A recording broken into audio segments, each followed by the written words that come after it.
He became a billionaire, but nothing could prepare him for the moment he saw his ex-lover and their twins struggling in the cold. What happens next will shock you and change the way you see love, sacrifice, and true success. Before we dive into this incredible story, do not forget to subscribe and hit the bell icon so you never miss our powerful, life-changing content. Billionaire stunned to see his ex-lover and twins on a park bench, texting for shelter in the cold. I built my empire from a room that smelled of rust and rain. The ceiling leaked. The nights were loud with hunger and doubt.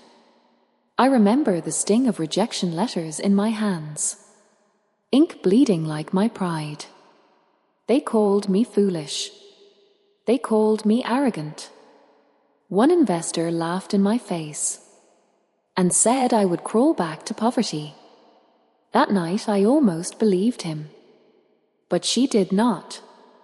She sat beside me on the cracked balcony, the city lights trembling in her eyes. Her fingers were cold, yet she held my shaking hands steady. "You are more than this failure," she said softly. Her faith embarrassed me. It forced me to stand taller. She sold her jewelry so I could keep the company alive. I promised I would repay her with a world wrapped in gold. Instead, I repaid her with silence. Success came like a storm. Headlines, contracts, private jets humming like distant thunder. I became the billionaire they once mocked. And somewhere between boardrooms and applause, I lost her. Rumors poisoned us. A photograph. A lie. My pride. I chose ego over explanation. She walked away without shouting. That quiet departure hurt more than betrayal. Years passed. Then tonight, I saw her on a park bench, snow gathering on her shoulders. Two small boys beside her, their cheeks red from the cold. My sons. Her phone glowed in trembling hands. She was texting someone. For shelter. For help. While I owned towers of glass and steel. The air burned in my lungs. All my wealth felt filthy. I approached slowly. The twins looked at me with my own eyes. Shock struck my chest harder than poverty ever did. She lifted her gaze. There was no hatred, only exhaustion, and something that looked like hope struggling to survive. In that freezing silence, I understood what true poverty was. It was not empty pockets. It was an empty heart. I removed my coat and placed it over their tiny shoulders. The boys clutched the fabric. She whispered my name, as if it still belonged to her. I felt something break inside me. Not pride, not anger, but the wall I built around love. I knelt before them, a billionaire on frozen ground, ready to ask the one question that would change everything. Will you let me come back? Not as a billionaire, but as a father, and as the man who once loved you more than himself? The words trembled in the cold air. She studied my face, as if searching for the boy I used to be. The twins pressed closer to her. One of them coughed. It was a small sound, yet it shattered me. She finally spoke. You left when I needed you most. No accusation, just truth. The snow continued to fall, quiet and merciless. I thought you betrayed me, I said. My pride was louder than my love. She lowered her eyes. I was pregnant when I walked away. The world tilted. I tried to reach you, Your assistant blocked my calls. Your security turned me away. Each sentence felt like a blade. While I signed billion-dollar deals, she fought morning sickness alone. While I celebrated awards, she held newborn twins through fevered nights. I did not want your money, as she whispered. I wanted you to believe me. I had conquered markets, but I had failed the only heart that mattered. The twins looked at me again. One reached out his small hand. Instinctively, I held it. His fingers wrapped around mine. With innocent trust, and in that fragile grip, I felt redemption calling. I cannot change the past, I said. Voice roar. But I will spend every breath earning your forgiveness. She searched my eyes for lies. There were none left. Only regret. Only love. A gust of wind cut through us. I stood and offered my hand to her. Come home, I said softly. Not to my mansion. To us. She hesitated. The silence stretched. Then the smallest twin tugged at her coat and whispered, Mom, I'm cold. Her defenses cracked. She placed her hand in mine. It was still cold, but it did not pull away. As we walked toward the waiting car, I realized wealth is not measured in currency, but in courage to admit you were wrong, and strength to repair what pride destroyed. I opened the car door for them, heart pounding with a promise I had never broken before. And just as she stepped inside, her phone buzzed again. With a message that made her freeze, her fingers tightened around the phone. The screen's pale light reflected in her eyes. Fear returned to her face. I felt it before she spoke. It is him, she whispered. The man who had offered shelter. The man whose number I did not recognize. A message blinked again. Where are you? I am waiting. Do not ignore me. Something cold slid down my spine. Who is he? I asked gently. She hesitated. After you. I had no one. He rented us a small room. At first, he was kind.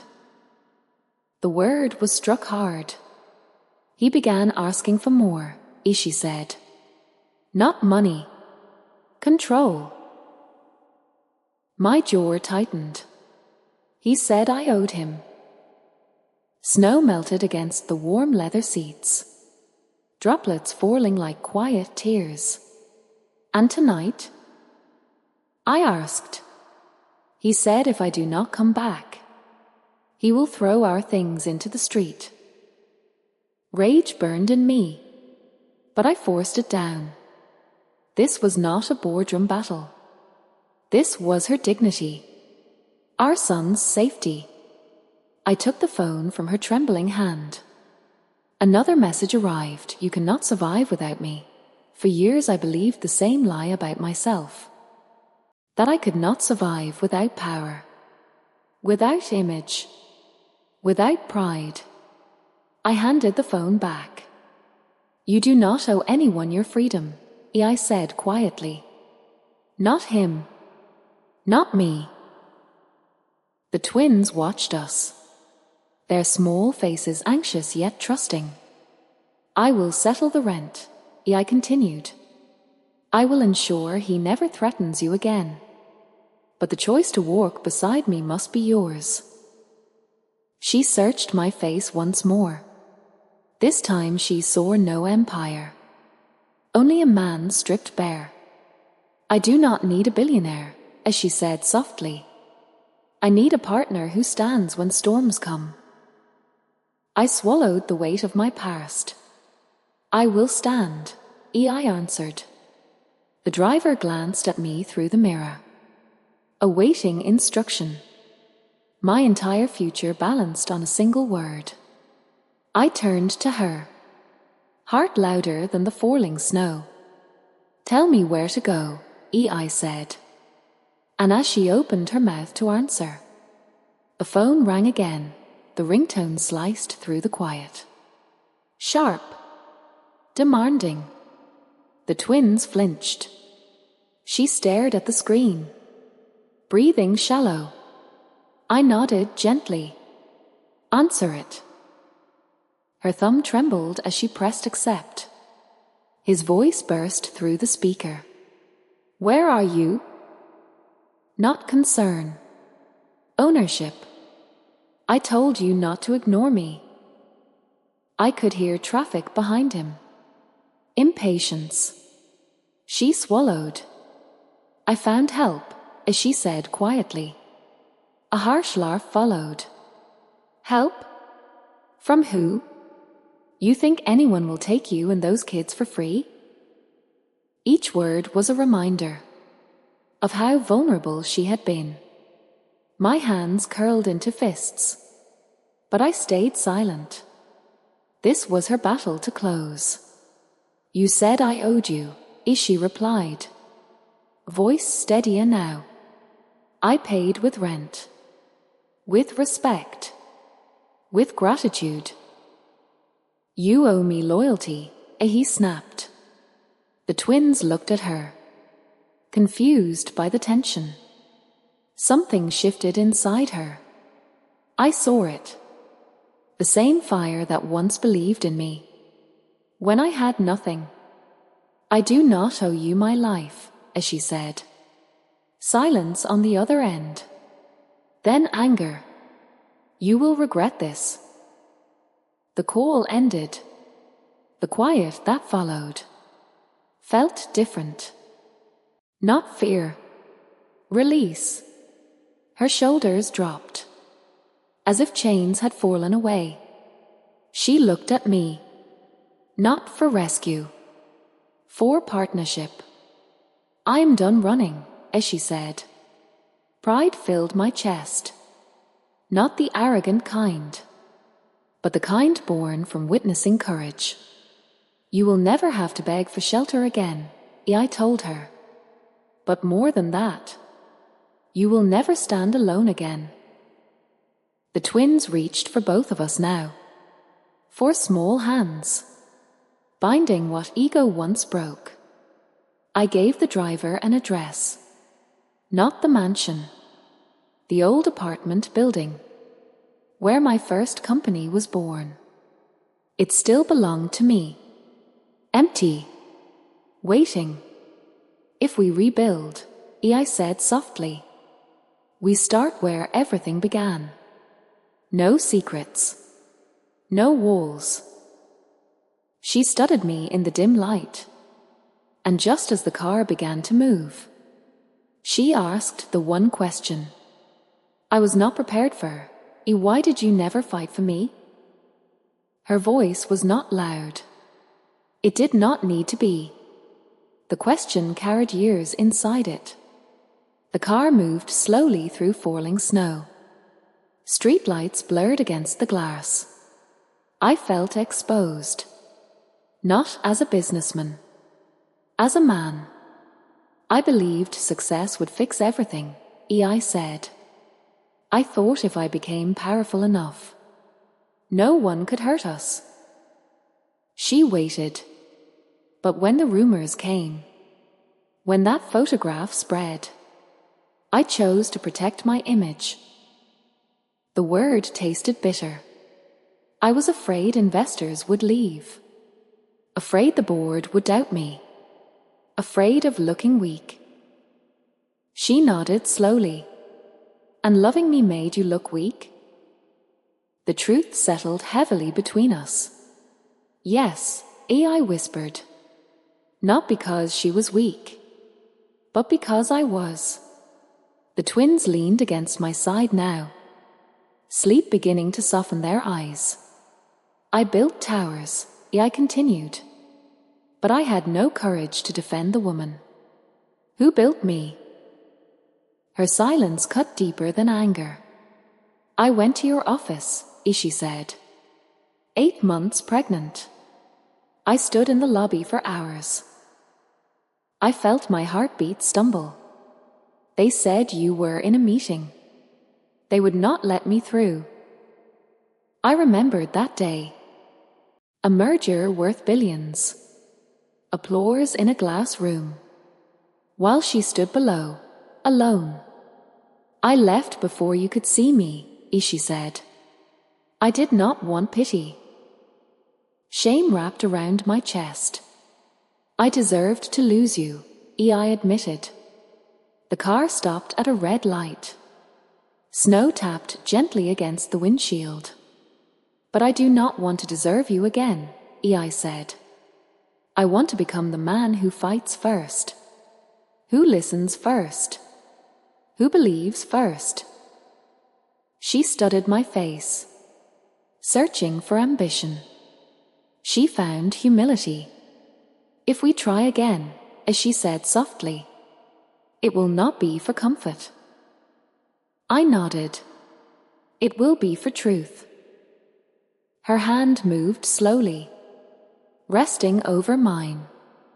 Not forgiveness. Not yet. But possibility. The light turned green. The old apartment building appeared ahead, dark against the snow. A place where dreams once trembled. A place where love once grew. As the car pulled to the curb, she whispered something that made my breath catch, or I never stopped loving you. The words were barely audible, yet they echoed louder than applause ever had. The engine went silent. Snow drifted across the windshield, soft as mercy. I closed my eyes for a moment. Not in relief. In gratitude. I never stopped either, I replied. But love without courage becomes cruelty. She absorbed that quietly. The twins were asleep now, their small breaths warm against my coat. I stepped out first. The cold air bit my face, reminding me I was still human. I opened her door. She stood before the old building, its bricks worn, windows dark. This is where it began? Ishi asked. Yes, I said. I had nothing here, except belief. We climbed the narrow stairs together. Each step creaked with memory. Failure, hope. Long nights fueled by instant coffee. And stubborn faith. I unlocked the door. The room smelled of dust and time. But it was warm. Safe. I carried the twins inside and laid them gently on the worn sofa. She watched me carefully, as if measuring every movement. I do not need luxury, as she said. I need consistency. You will have it, I answered. No assistance between us. No walls. No silence. She walked to the window, looking out at the falling snow. For years, as she said softly, I prayed you would realize what truly mattered.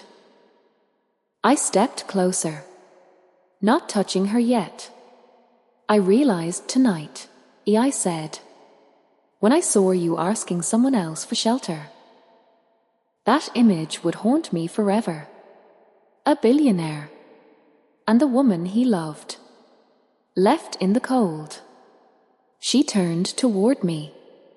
There were tears in her eyes now, not of weakness, of release. If we rebuild, Ishi said, we do it slowly. I nodded, brick by brick. Her hand lifted, resting gently against my chest. My heart pounded beneath her palm. This time, Ishi whispered, promise me something greater than success. I covered her hand with mine. Name it. She looked into my eyes, steady and searching. And just before she spoke her condition, a loud knock echoed through the hallway. The knock came again. Heavy, impatient. The sound filled the narrow hallway like a warning. Her hand slipped from my chest. Fear flickered across her face. At this hour, she whispered. The twins stirred on the sofa, one of them mumbling in his sleep. I moved toward the door slowly, not as a billionaire, as a man who had failed once and would not fail again. Another knock. Louder. I opened the door. 2 men stood outside. Dark coats. Hard expressions. One held a folder. Are you Mr. Rahman? He asked. I nodded. We have been trying to reach you. His tone was formal. Official.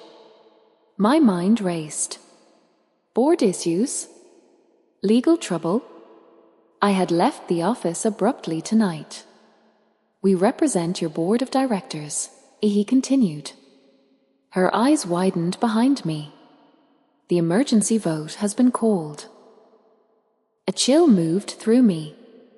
Colder than the snow outside, if for what? I asked. To remove you as CEO. The words landed without mercy. Years of building. Sacrifice. Risk.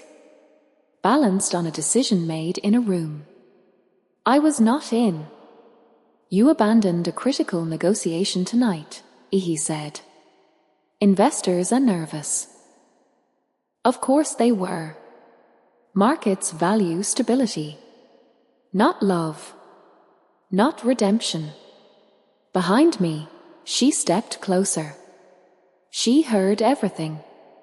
I felt the old instinct rise. Protect the empire. Run back. Fight for power. But then I looked at the twins. Sleeping. Safe. For now. And I understood something deeper than profit. If I lost the company, I could rebuild. I had done it before. But if I lost them again, no fortune could buy back time. I will attend the vote tomorrow, I said calmly.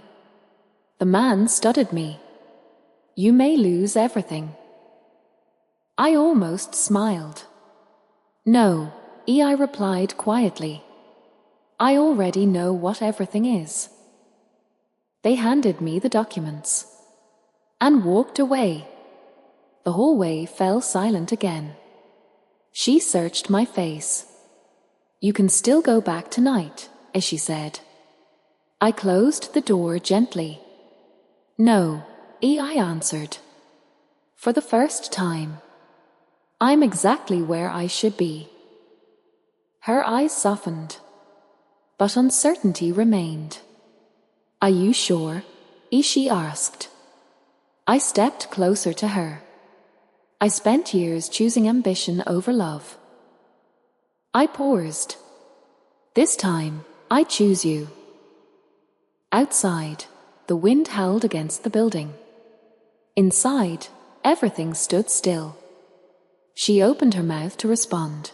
I do not want to be chosen over your dreams, as she said softly. The words were steady. Honest. I want to walk inside them with you. Something inside me shifted again. Not sacrifice. Partnership. I looked at the twins sleeping on the sofa, their small chests rising and falling, unaware that their father's empire trembled tonight. My dream was never the company, I said. It was proving I was worth something. She stepped closer. You were worth something before the money. Her voice held no doubt, only certainty. That is what frightened you, as she added. To accept love without earning it. The truth pierced cleanly. I had chased billions. Because numbers were easier than intimacy. Numbers did not leave. People did. Or so I believed. I can fight the board tomorrow, I said. I can defend my leadership. She searched my eyes carefully. But if you win, she asked, will you disappear into that world again? The question lingered. Heavy. I imagined the glass towers, the sharp suits, the endless meetings. I imagined coming home late, children already asleep, her waiting alone, a slow, familiar distance growing again. No, I said firmly. If I return, it will be differently. How? She whispered. I will restructure. Delegate. Refuse deals that cost me my family. The words felt radical. Revolutionary. For years I believed sacrifice meant losing love for success. Now I understood real strength was building success around love. She exhaled slowly. I never wanted your wealth, she said. I wanted your presence. I reached for her hand. This time she did not hesitate. Our sons will not learn ambition without empathy, I said. They will see a father who kneels when he is wrong. Her eyes shimmered. Then fight tomorrow, she said. Not for ego. For balance.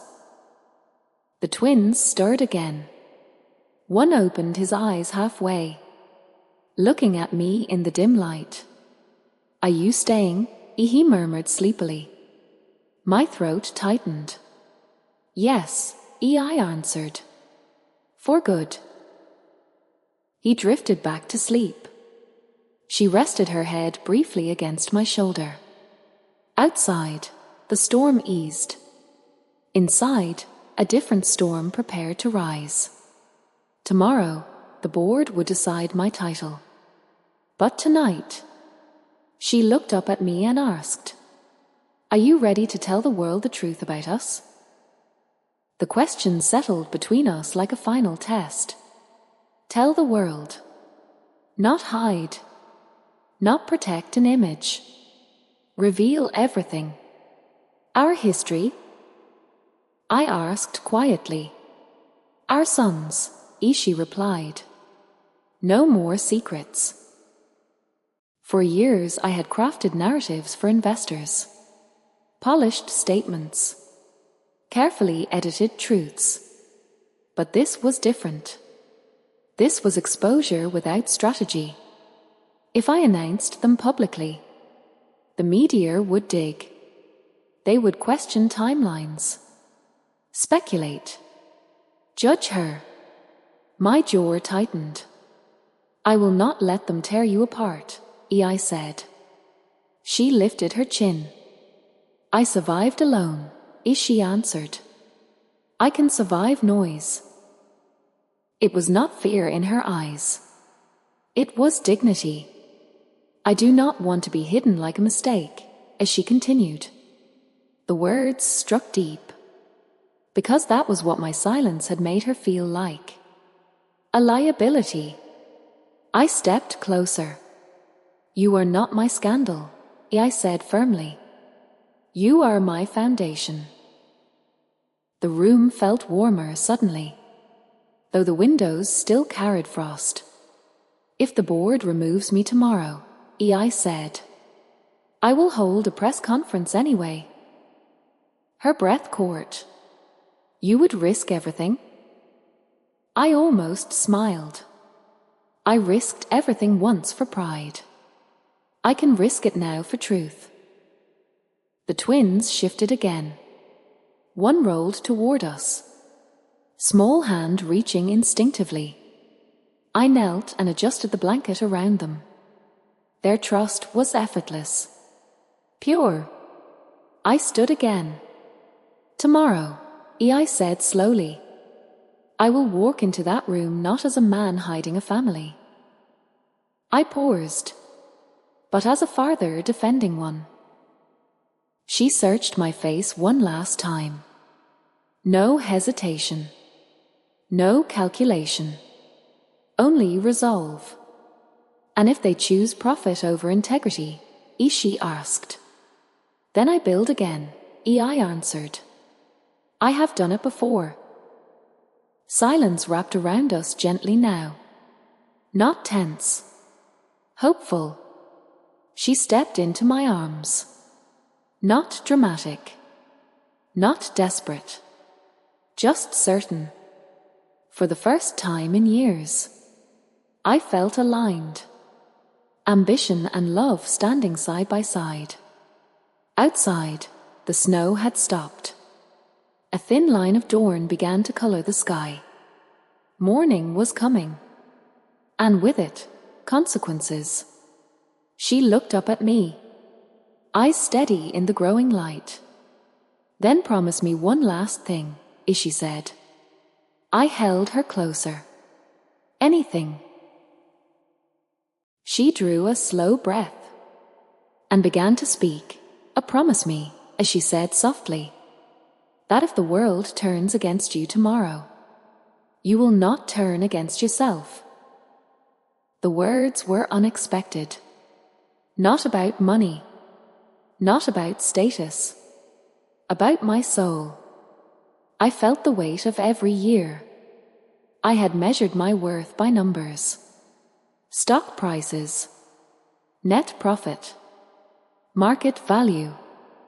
I had celebrated growth charts and ignored the quiet shrinking of my heart.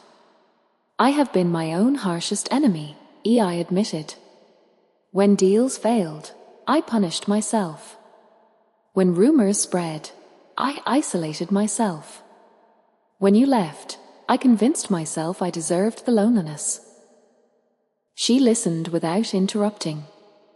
I do not want our sons to learn that success requires self-destruction, she said. Her voice trembled only slightly. I want them to see a man who forgives himself. Forgiveness. I had offered it to partners, to rivals, never to myself. I looked toward the window. Dawn had begun to spill pale gold across the sky. A new day. Quiet and unassuming. I promise, I said slowly. Tomorrow, no matter the outcome, I will stand with integrity. And if I fall, I will rise without shame.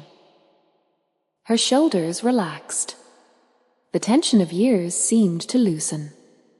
You do not have to prove your worth anymore, she whispered. I already see it. Those words healed something deeper than any victory announcement ever had. The twins stirred as light touched their faces. One blinked awake. He looked at us standing close. Is it morning? He asked. Yes, I replied. A new one. He smiled faintly and sat up, rubbing his eyes, simple, trusting. I realized then that legacy was not built in boardrooms. It was built in moments like this. Honest. Unfiltered. The phone on the table vibrated again. A message from the board chairman. The vote has been moved up. 8 a.m. I glanced at the clock. Less than an hour. She saw their notification. Are you ready? She asked. I took a deep breath.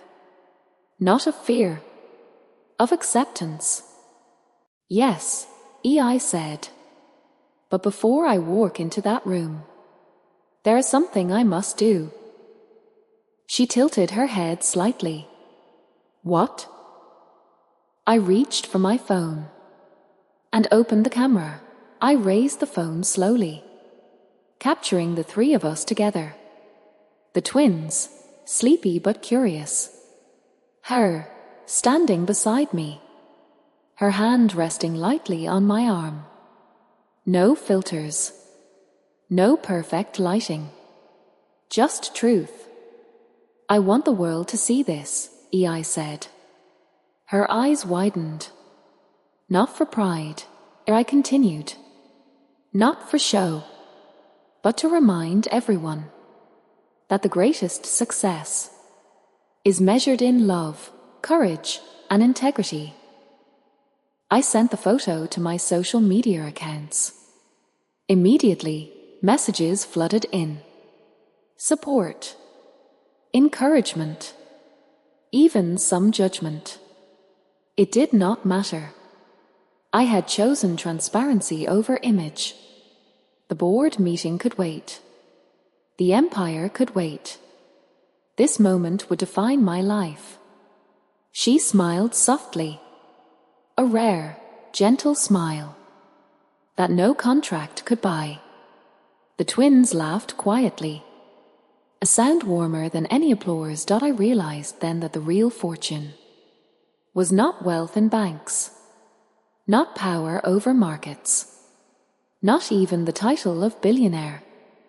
It was the ability to rebuild trust, to admit failure, to act with love, to protect what truly matters.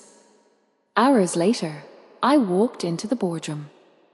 Yes, the vote would be critical. Yes, decisions could topple my empire. But I did not feel fear. I felt clarity. I had faced the harshest winters of life. Poverty, betrayal, regret.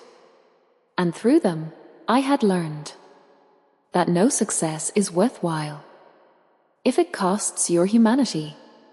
She waited for me afterward, and I knew we were stronger together. For the first time, I understood the ultimate lesson. Power and wealth are fleeting. Integrity and love endure. Courage is not in never falling, but in rising each time, with truth in your heart. I looked at her, at our sons, and whispered, no fortune shines brighter than a life lived with love, honesty, and compassion. The snow outside had melted into morning light, and for the first time in my life, everything felt complete. The end. Thank you for listening to this heartfelt story. If it moved you, share it, comment below, and let someone know you were never alone.